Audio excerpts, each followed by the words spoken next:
হয়তো আমাকে কারো মনে নেই, আমি যে ছিলাম এই গ্রামেতে।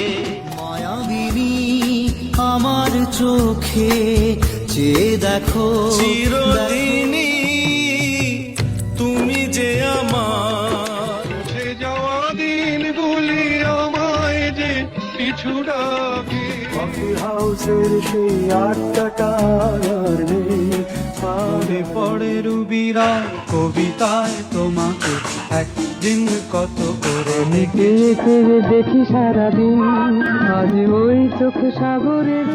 এসেছিলে পরশু, কাল কেন আসো? লাল শাড়ি লাল টিপ শ্রীমতী যে যায়, যেতে যেতে বারে বারে পিছনে তাকায়। বন্ধু বিনে প্রাণ বাসে না, আমি রব না গৃহে। আহা কি আনন্দ আকাশে বাতাসে।